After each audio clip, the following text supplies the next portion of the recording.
Refletiu a luz divina, com todo o seu esplendor, veio o reino de Oxalá, onde há paz e amor, se refletiu na terra, se refletiu no mar, luz que veio de Aruanda, para tudo iluminar.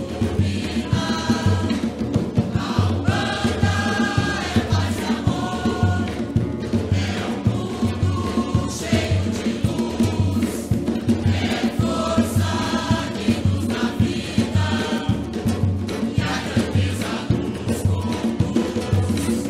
Avante, filhos de fé. Olá pessoal, sejam todos bem-vindos.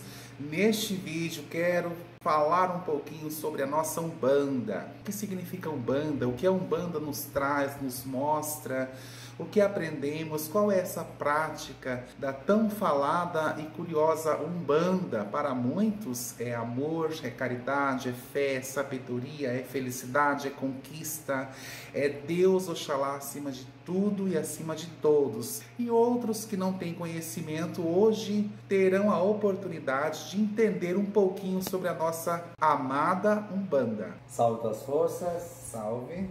Saravá Umbanda, salve a todo o povo da Umbanda e aqueles que não são da Umbanda. Bom, a palavra Saravá já assusta muita gente. Chamam a gente de os Saravá, não é? Mas porque não entendem. A ignorância no sentido de não conhecer, ela limita. E ela sempre foi e sempre será o limitante de todas as coisas. Então vamos falar o que é Umbanda. O que é Umbanda para você, Haroldo? A Umbanda é uma fé que, ela sendo praticada, ela nos traz alegria, nos traz amor, ela é o alimento para a nossa alma e a energia que precisamos nos momentos de conflitos da vida. Então a Umbanda, ela é uma fé praticada e dentro de nós desenvolve o amor verdadeiro, o amor puro, o amor sem manchas. A Umbanda é fé, a Umbanda é paz, a Umbanda é amor. Então é uma religião. A Umbanda, para mim, para nós, ela é paz, ela é amor, transmitida através do nosso branco que estamos usando hoje. Você vai ver os umbandistas geralmente usando o branco, traz a cor que une todas as outras cores, assim como une tantas outras coisas que vamos falar daqui a pouco, que é o sincretismo. Essas cores representam a pureza, ela apresenta a inocência, ela apresenta tantas qualidades interessantes. Então, já que falamos o que é Umbanda, o que não é Umbanda? O que não seria Umbanda? O que as pessoas confundem, dizem que são da Umbanda, ou então o seu olhar, ou o olhar das pessoas que não conhecem verdadeiramente o que é Umbanda, acham que é Umbanda. Entendi.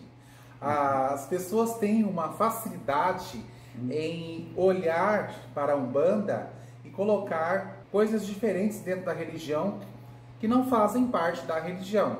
Ou seja, às vezes o amigo, o vizinho, um conhecido, ele usa a sua fé, usa a sua força, a sua energia para fazer a maldade para alguém, para fazer uma amarração, para destruir um casal, para fazer ali alguma coisa negativa para a pessoa perder o seu emprego, perder a sua saúde, e ele diz que é da Umbanda. Então, ou seja, essa pessoa, ela não faz parte da Umbanda, ela não pratica a verdadeira Umbanda, porque nós, umbandistas, jamais vamos fazer esse tipo de ato. Nunca vamos usar a nossa força de Deus, nunca vamos usar a força da natureza para fazer um trabalho, para uma magia, uma força negativa, para uma pessoa perder seu emprego, para a pessoa perder o seu relacionamento, para a pessoa ter uma queda profissional, até mesmo uma enfermidade. Então, isso não é Umbanda. Então, isso não é Umbanda. Infelizmente, as pessoas usam de má fé, escondendo atrás da Umbanda, mas na verdade é charlatanismo. Charlatanismo. Aquelas placas, traga o amor em 3 dias, em 7 dias. Isto não é Umbanda, Não tá? é Umbanda. A Umbanda, ela não trabalha com essa parte de interferir no livre-arbítrio das pessoas. Nenhuma das entidades, nenhum orixá, nenhum macumbeiro, vamos dizer assim, como nós podemos nos chamar de macumbeiros, é assim que nós podemos nos chamar dentro da Umbanda, nós vamos trabalhar. Nós trabalhamos com a luz divina, a luz da paz, a luz do amor, a luz da caridade. Então, se uma pessoa cobra pelos trabalhos, se uma pessoa te promete trazer alguém, te colocar num posto de trabalho, tirando outra do lugar e outras coisas que interferem na vida do outro, no livre-arbítrio desse outro, isto não é Umbanda. Não tem usado a energia da Umbanda, né? Sim. A força de Deus não é para isso. Não é para isso. Né? Então, para a gente começar um pouquinho mais a fundo, eu vou perguntar para você, Haroldo, como surgiu a Umbanda? A Umbanda surgiu em 1908, através do pai Zélio Fernandes de Moraes, ali na cidade do Rio de Janeiro. Esse jovem, na época que descobriu a sua mediunidade aos seus 17 anos, passou por este processo de descoberta, né? E ele não sabia, ninguém imaginava o que estava acontecendo com ele devido a uma enfermidade que ele tinha na época, e passou-se pela Igreja Católica porque a família achava que ele tinha um problema espiritual, encosto ou algo parecido, mas nada se resolveu porque não era encosto, não era nenhum tipo de espírito maligno que havia com ele. Passou-se pelo médico, ele tinha um tio que era médico, então esse médico fez toda a avaliação, fez todo o procedimento para buscar dentro dele ali, na sua saúde, o problema. A família ficou preocupada devido ao grau de manifestação que havia sobre Zélio Fernandes de Moraes, e ninguém descobria qual era o motivo daquilo tudo. A família em desespero, até que surgiu a oportunidade, o convite dele ser levado a uma senhora já bem idosa, e essa senhora era uma benzedeira. E chegando ali, essa senhora, ela recebeu pai Zélio Fernandes de Moraes com muito amor, muito carinho, e ali foi o ponto inicial de tudo, onde descobriu que aquilo não era um espírito maligno, não era nenhuma enfermidade da carne.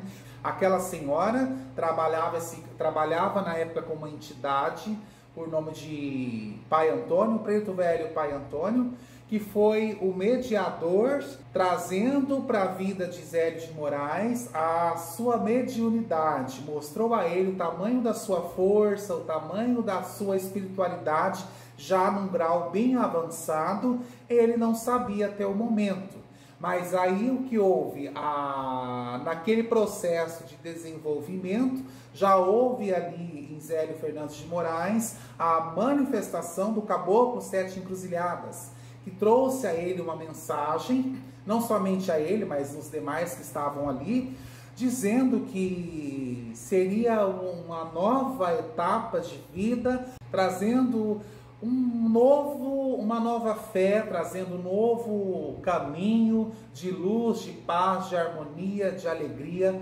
Então nós percebemos que até então a Umbanda, ela não havia se manifestado. Ela se manifesta através do médium, né, o Zélio de Moraes. Nós temos como uma fundação. Foi o primeiro momento em que a Umbanda ela se declara com este nome, com os seus fundamentos, a partir deste médium, através do Caboclo Sete Encruzilhadas, e sob a regência do Pai Antônio. São entidades que, num vídeo futuro, a gente pode comentar sobre elas, a função das entidades e toda essa relação que nós temos. Mas é importante percebermos que esse sincretismo já vem desde antes. Se nós olharmos para a história do Brasil, nós vamos perceber que os negros, quando vieram da África, né, vieram de África, vieram de uma cultura ancestral riquíssima, com mais de 10 mil anos de história, trouxeram consigo a crença, as suas crenças. E muitos dos povos, muitos dos grupos que vieram para cá, vieram com as suas crenças nos orixás. Orixá é uma força emanada de Deus. Deus é um só. Deus é um só. E eu repito isso mais uma vez, Deus é um só. A partir de Deus, então, essas forças emanadas que regem a natureza desde a criação do mundo, eram cultuadas nos povos vindos de África. Imaginem esse povo aqui, sofrendo dentro das senzalas, com tantas culturas diferentes, cada povo cultuava um orixá diferente. Começou então a haver uma troca entre eles. Mas, historicamente, o negro não tinha visão para o branco, o negro não tinha alma, não possuía nenhum privilégio, não era nem contado como pessoa. A única forma de poder cultuar, a se ligar com a relação com Deus, com as suas forças, era através da Igreja Católica. Então, houve um movimento de sincretismo com a religião católica. Então, até hoje, nós ainda temos dentro de um congá de Umbanda, que é o altar, um sincretismo, onde podemos ter imagens do orixá, mas também podemos ter o sincretismo desse orixá com um dos santos católicos, porque lá naquele momento, na senzala, eles não podiam cultuar o seu orixá, eles precisavam se proteger, e então era permitido para que o negro usasse a fé do branco como salvadora de alguma forma. Então os negros começaram a usar as imagens dos santos católicos, sincretizado tanto pela história do santo, tanto pelos milagres do santo, que fizessem uma referência àquele orixá. Até hoje nós temos isso na Umbanda. O sincretismo, ele é um fundamento, praticamente. Não posso dizer claramente que seja um fundamento da Umbanda, mas eu vou qualificá-lo dessa forma por entendimento.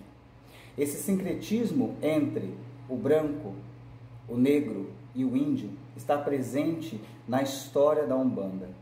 Por isso é uma religião brasileira que vai colocar essas qualidades dentro de si, vai absorver essas informações, as características, os santos, alguns rituais, são sincretizados, ou seja, são agregados dentro da nossa religião. Nós temos, nesse começo da Umbanda, 3 pilares que se apresentaram e são pilares da Umbanda, além, claro, de outras linhas de trabalho, como assim nós chamamos. Então nós temos Deus, nós temos Oxalá, que é Jesus Cristo, no sincretismo, temos uma rede de orixás, que são as forças emanadas, irradiadas do próprio Deus, que fazem toda o equilíbrio da natureza, o equilíbrio das forças da natureza. Abaixo, então, nós temos as entidades, que são espíritos que viveram encarnados como nós, e que, pelo processo evolutivo da vida, desencarnaram e ganharam o que eu posso dizer, para ficar mais claro, um status de entidade. As 7 linhas de trabalho que funcionam sobre as 7 áreas da nossa vida. 3 dessas áreas eu vou citar aqui: a linha dos pretos velhos, a linha dos caboclos e a linha dos herês. O caboclo das 7 encruzilhadas se manifestou primeiro em Zélio de Moraes, mas nós temos o preto velho, o pai Antônio, que é uma outra linha. Depois também surge desde o começo a linha dos herês, que são das crianças. São 3 fases da nossa vida: a infância, a maturidade, ou seja, a vida adulta, e depois a velhice. Nós temos então ensinamentos de cada uma dessas linhas para cada um dos nossos momentos de vida. Podemos relacionar também, numa visão sincrética, a questão do branco, do negro e do índio. O negro representado pelos pretos velhos e pretas velhas, velhos sábios, assim como toda a cultura da africanidade, com uma cultura de 10 mil, 15 mil anos que temos, traz toda a sabedoria da humanidade. a força do caboclo, a força do índio como a força do adulto e a inocência das crianças, a inocência dos herês, para trabalhar nesses campos das nossas idades, da nossa vida. Então, fica aí um pouquinho da nossa Umbanda, da nossa referência, da nossa fé. Então, Haroldo, conta pra gente como é que você chegou na Umbanda. Eu sei que você teve uma caminhada aí bem sincrética. Acredito que muitos umbandistas passam por essa caminhada sincrética, não é? Passam por várias outras denominações antes de chegar e se encontrar na Umbanda. Como é que foi a sua história? Então tá, vou resumir, tá? Quando criança, fui católico, batizado na igreja católica. Aí na minha adolescência fui para a igreja evangélica, fiquei 18 a 20 anos na igreja evangélica. Fiz teologia, fiz faculdade de teologia. Eu tinha muita vontade de ser pastor, daí consegui a unção pastoral na minha vida. E depois, dentro da teologia, a própria teologia foi me mostrando, abrindo os meus olhos para muitas coisas que eu não acreditava, para muitas coisas que eu tinha preconceito, principalmente da Umbanda. Eu era muito preconceituoso, tudo era demônio, tudo era diabo, tudo era Satanás, né? Mas a própria teologia, a própria palavra me mostrou a luz, me mostrou a verdade, me mostrou um caminho que não é tão difícil de se seguir, é muito prático, é muito fácil de entender. A maioria das pessoas tem uma visão tapada, né? Não consegue compreender muitas coisas, mas é somente no estudo mesmo, buscando informações para entender realmente. Foi o que aconteceu comigo. Então fui evangélico 20 anos, pastor, até chegar na Umbanda foi muitos anos assim de preconceito, não somente com a Umbanda, como outras religiões também, e demorou até entender o meu chamado, porque eu sempre tinha dentro do meu coração essa ideia diferente, mas eu mesmo não queria aceitar essa ideia de praticar uma fé diferente, porque o preconceito é uma coisa que machuca bastante a gente. Então, quando você sofre um tipo de preconceito, você fica chateado, você fica triste, não se sente muito bem, mas até conhecer realmente, entender e aceitar dentro de si o chamado, a sua espiritualidade, a sua força, a sua mediunidade, é uma coisa assim muito legal.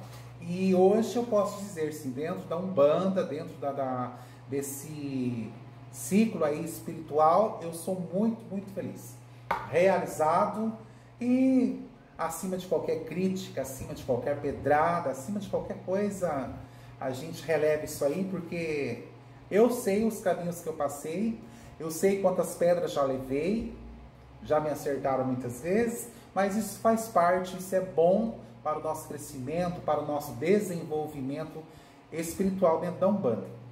Porque o nosso Deus da Umbanda é o mesmo do Evangelho. Nosso Deus que nós temos fé, acreditamos e buscamos, é o mesmo Deus do católico, é o mesmo Deus que também é falado e que é louvado e cultuado no budismo, no kardecismo, dentro do candomblé e qualquer outra religião que se busca Deus, né? Quem faz a diferença, quem coloca os bloqueios, é o próprio homem que coloca. É o homem que inventa, o homem que dificulta o caminho, sendo que não é difícil, é muito prático, é muito fácil, é muito amplo, é limpo, é transparente, mas o próprio homem que acaba manchando, acaba assim agredindo de uma forma bem suja a imagem da fé, do amor, da caridade. Eu vou falar bem rapidinho, a minha trajetória não foi muito diferente. Primeiro fui batizado na igreja católica, mas logo depois de um ano minha mãe foi para a igreja evangélica, presbiteriana. Eu fui durante muitos anos e trilhei esse caminho, fui músico, pianista dessa igreja, fui trabalhar no Rio de Janeiro como pianista e tal. Fiz teologia também e a teologia abriu os olhos. A teologia fez questionar Deus. Quem é Deus? Deus é muito maior do que qualquer religião. Deus é muito maior do que qualquer caixa ou qualquer dogma que nós coloquemos. E Onde eu fui entender isso? Na Umbanda. Na Umbanda eu vi um Deus que se manifesta pelo seu amor nas mais variadas formas, nas mais variadas religiões, para aquele grupo que precisa estar ali. Aquele grupo gosta daquele culto, gosta daquela liturgia, Deus se manifesta ali. E Deus deve ser respeitado, assim como todas as religiões devem ser respeitadas. A Umbanda respeita todas as religiões. As religiões deveriam respeitar a Umbanda. Mas aquilo que mudou a minha vida foi, além de conhecer isso, foi a psicanálise. Vocês sabem, né, que eu sou psicanalista. E quando eu cheguei no doutorado de psicanálise, eu fui estudar muito mais a fundo a questão da relação do amor próprio. E ali eu encontrei uma resposta. Jesus, o próprio Filho de Deus, trouxe a mensagem para o mundo que era dois mandamentos. E esses mandamentos são amar a Deus sobre todas as coisas, ou seja, não importa o nome que você dê a Deus, ame Ele acima de todas as coisas. Isso a Umbanda faz. E segundo, amar ao próximo como a si mesmo. Então, como que eu posso amar o meu próximo se eu não amo a mim?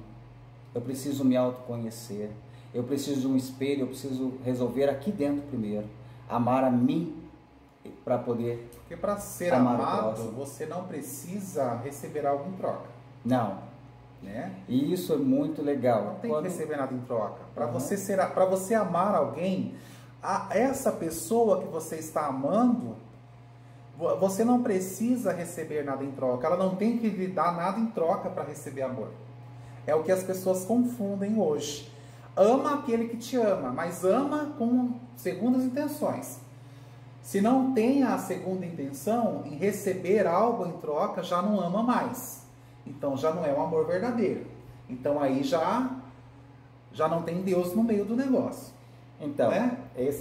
essa questão do amor foi muito forte quando caiu a ficha do entendimento, juntando a teologia com a psicanálise, entendendo a necessidade dos pesquisadores e de o pessoal de filosofia, durante séculos falando sobre o cuidar, amar, conhecer a si mesmo. Esse fundamento já é muito mais antigo do que tudo. Então, esse princípio trazido por nosso Pai Oxalá, Jesus Cristo, na Terra, amar, o amor. Então, a base da Umbanda é o amor. Amor a si mesmo, primeiro o amor a Deus, o amor a si mesmo e amor ao próximo. Tem alguma mensagem para o pessoal que está assistindo? Sua última mensagem para hoje, né? Sua última mensagem ficou estranha. Sua última mensagem para este vídeo. Vou desencarnar hoje. Não vai não. Eu tô afim de ficar sozinho não. Bom, Deus nos ensinou a amar. Então ame, aproveite a cada momento da sua vida para expressar o seu verdadeiro amor sem segunda intenção. Isso. Certo? Então vamos amar cada dia mais para que a nossa espiritualidade possa alcançar um nível maior de desenvolvimento e diante de tudo isso nós possamos estar debaixo das bênçãos de Deus, dos nossos orixás, dos nossos mentores espirituais, que hoje possamos ter essas forças conosco, nos ajudando a cada minuto da nossa vida. Então vamos amar ao próximo como amamos aqui, ó, a nós mesmos. Vindo lá de cima, que é o amor a Deus em primeiro lugar. Axé a todos e em breve a gente coloca mais vídeos falando. Sobre nossa vida na Umbanda. Aí eu conto umas coisinhas a mais. E vamos estudando devagarzinho e conhecendo. Tchau, povo. Yeah.